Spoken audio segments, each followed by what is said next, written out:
양치하는데 갑자기 피가 난다. 솔직히 이미 늦은 거일 수도 있어.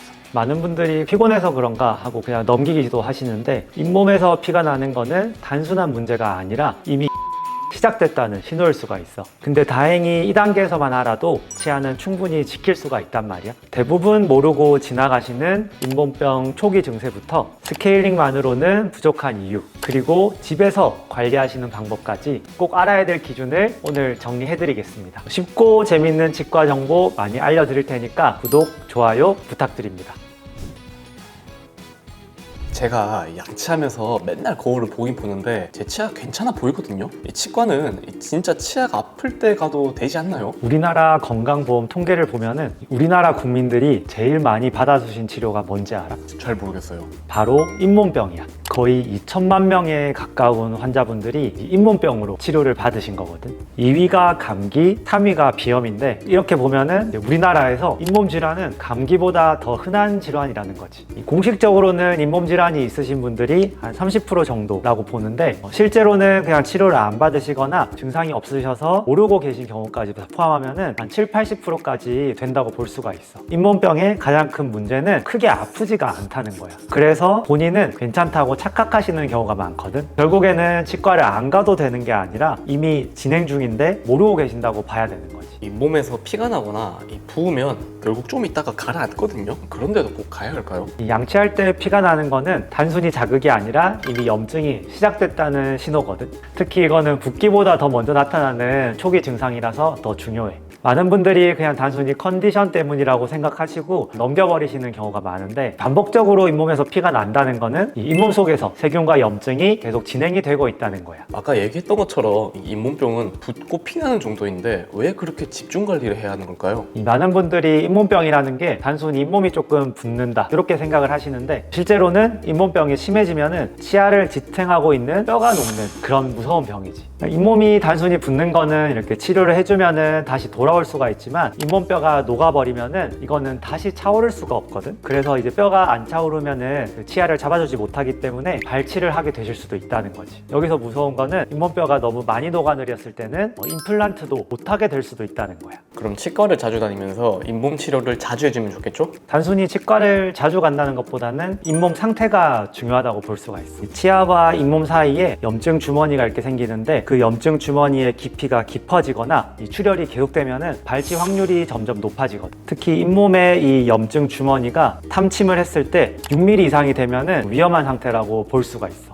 그리고 이 치과 치료라는 거는 무조건 많이 하는 게 좋은 건 아니고, 꼭 잇몸 치료까지 필요가 없는 경우도 있고 스케일링만으로도 괜찮은 경우가 있거든. 그러니까 중요한 거는 치료를 자주 세게 하는 게 중요한 게 아니라 필요한 만큼 정확하게 치료를 하면서 얼마나 잘 관리되고 있는지 확인하는 게 중요하다고 볼 수가 있지. 그럼 1년에 1회 스케일링만 잘 받으면은 아무 문제 없겠죠? 물론 1년에 1회 스케일링 받아주시는 것도 굉장히 좋은데, 모든 분들이 아무 문제가 없다고는 볼 수가 없지. 많은 분들이 이 치석 제거하는 스케일링을 잇몸 치료라고 생각을 하시는데, 스케일링이라는 거는 잇몸 위쪽 눈에 보이는 치석을 제거하는 게 스케일링이에요. 그런데 이 잇몸병의 진짜 원인은 눈에 보이지 않는 잇몸 속에 있는 치석이 원인이 되는 경우가 많거든. 그래서 스케일링만으로 충분하지 않으신 분들은 스케일링에 이어서 잇몸 속 치석까지 제거를 하는 잇몸 치료가 필요하신 거지. 결국 치석이 잇몸 위와 잇몸 속 같이 있을 때는 스케일링은 잇몸 위쪽에 있는 치석만 제거를 하는 거고, 잇몸 치료라는 거는 잇몸 속에 있는 치석까지 제거를 해주는 치료지. 들어갈 돈이 많은데 스케일링에 다른 치주염 치료까지 하면 너무 비싸지 않을까요? 치과 치료는 대부분 좀 비싸다고 생각을 하시는데, 잇몸 관리는 다른 치료보다는 생각보다 부담이 적기는 하지. 스케일링이나 잇몸 치료는 건강보험이 적용이 되기 때문에 한 번 치료에 싸게는 10,000원에서 비싸도 한 몇만 원 정도면은 다 커버가 되는 경우가 많거든. 1년에 한두 번 정도만 관리를 해주시더라도 예방 효과가 충분하기 때문에 연간 비용으로 생각을 해주시면은 훨씬 부담을 적게 느끼실 수 있을 것 같아.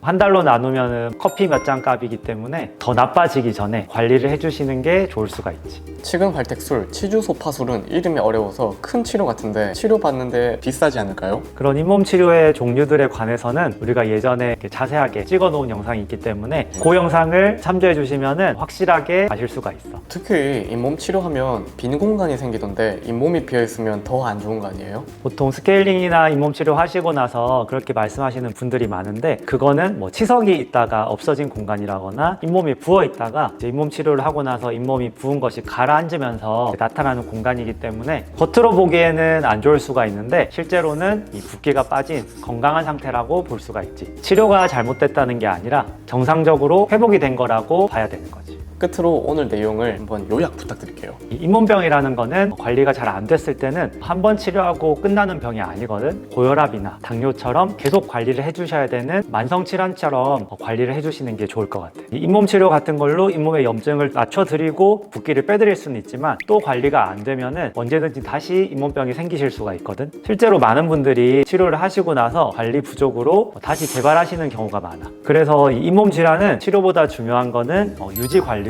중간중간에 정기 검진을 통해서 체크를 받아주셔야 되는 거지. 우리 채널 영상에서도 이제 주기적으로 스케일링이나 잇몸 치료에 관해서 얘기를 하고 있으니까 구독해주시고 보시다가 요 주기 맞춰가지고 꼭 치과를 방문을 해주세요. 원장님, 저도 스케일링 할 때 됐는데 주말에 여기 한번 스케일링 받으러 올게요. 우리 치과도 365일 주말에도 열고 있고, 평일에는 또 매일매일 퇴근하시고도 오실 수 있게 야간에도 열고 있으니까 시간 나실 때 와주셔가지고 스케일링이나 잇몸 치료 관리 받아주시고, 오늘 내용이 유익하고 도움이 되셨다면 구독과 좋아요, 알림 설정까지 해주시고, 궁금한 점은 댓글 달아주시면 다음 영상에서 다뤄보겠습니다.